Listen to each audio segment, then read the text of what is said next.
Hello, everybody. Welcome back to Pacers Daily. I am your host, Hery Acosta. Happy Friday, everybody. Happy Halloween. Let's hop straight into it. The Pacers play today at 7 o'clock, and the NBA Cup starts today. So there's a lot to talk about. Now, our first game is against Atlanta Hawks, and we all know how those games have gone for the Pacers over the last few years. They've always been very high scoring games. And we're just going to talk about today, the fact that the NBA Cup is starting, a lot of injuries are going on, and there's some key things to look for, to kind of just stop the Hawks. But as always, like and subscribe for more of this content. I appreciate all the support, and let's hop straight into it. So the NBA Cup starts today at 7 o'clock against Atlanta. 2 years that the NBA Cup, this is the third season the NBA Cup is going on, and the Pacers have had two very different results. First year, they went 4-0. Beat some of the absolute best teams in the tournament, and then lost to the Lakers in the finals. And then second season went 0-4 in the group stage, and obviously missed a little tournament playoffs. But now we're 0-4 right now. We need to find our first win, and if it can be in the NBA Cup, that's amazing. But it's gonna take a lot, just because every time the Pacers and the Hawks play, it feels like both teams are playing with literal magnet ball, and neither team can defend a parked car.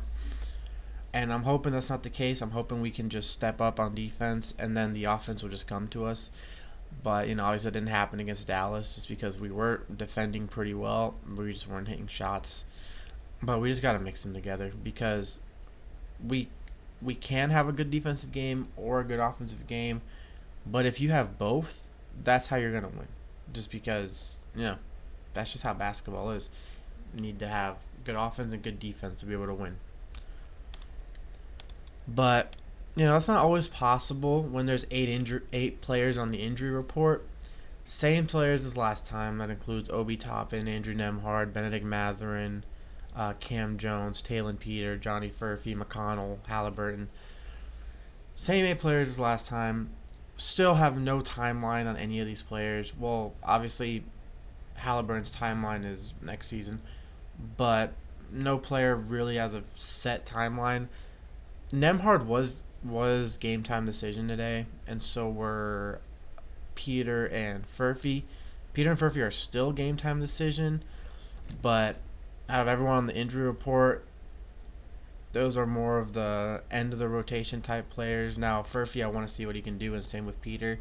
But players like McConnell, Toppin, and Nembhard and Mathurin are needed right now. So it just sucks, because our injury report is 8 players. Theirs is 1. And that one I'm going to talk about here in a second. The Pacers there's been 2 injuries against the Pacers that have led to potential multi-week, being out, with Anthony Edwards and Anthony Davis both getting injured against the Pacers. But Trae Young was injured earlier this season with a knee injury that there's also no timeline for his return, but he will be out against the Pacers. And as much as you would think that would help the Pacers with the Hawks having their star player out, it really doesn't, just because of how bad our injury list is. But they do lose a player who averages pretty much a double-double of assists. A guy who's been top 3, top 5 in assists for years. It's been him and Halliburton kind of like fighting for it over the last few years, kind of fighting for that assist title. But without Trae Young, they lose a lot of 3-point shooting. They lose a lot of ball handling. They lose their, pretty much what we have with Halliburton. But it doesn't affect them too much on defense, because Trae Young is not necessarily a good defender. So that's something we can kind of, their offense goes down a little bit, but their defense maintains. And without Trae Young, they're just going to have a little bit less scoring, because he's always the one that pops off against the Pacers. But there's still other players like Jalen Johnson that you got to watch out for. You got to watch out for Porzingis. You've got to watch out for Okongwu.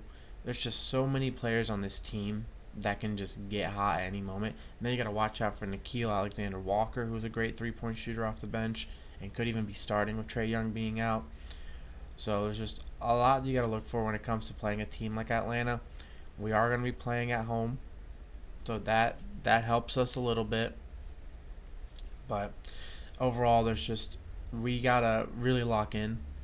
I mean, this is the best chance we have is with them having Trae Young out. I do wish him the best in his recovery. There's still really not been a lot of indication on what the knee injury actually is.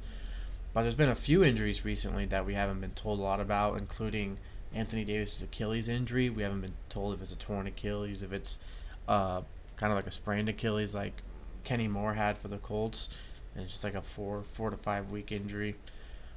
But with Trae Young, they, like I said, they lose a lot of ball handling. They lose the player who kind of directs everything, and so the Pacers are gonna really cut that. And then last but not least, I want to talk about some key players. The main key player that I do want to talk about is Kristaps Porzingis. He is 7'3" and can play and can hit threes.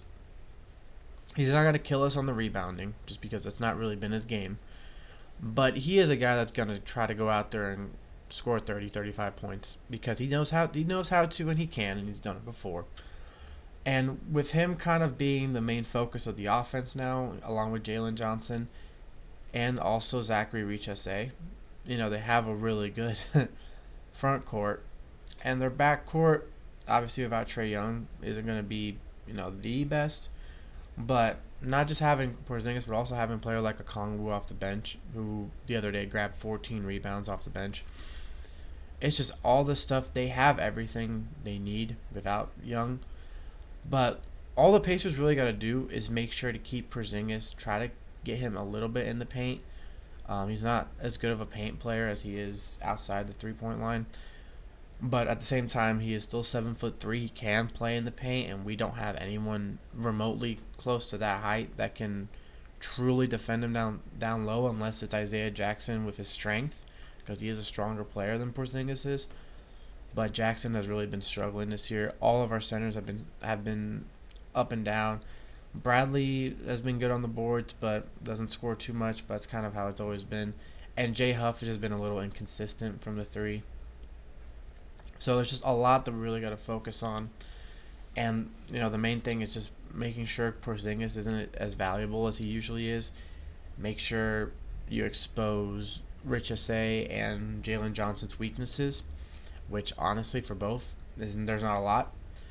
Jalen Johnson is an all-star caliber player, and Richese was last year's first overall pick. They are both very good players, and two players to definitely watch for in this game. And I'm just hoping for a very good game. I'm hoping that the Pacers can get their first win. I'm really just hoping that we can finally put a 1 in the win column. So, hoping to see that. But as always, I'm your host, Hery Acosta. Happy Halloween, everybody. This is Pacers Daily. Boom, baby, and go, Sirs.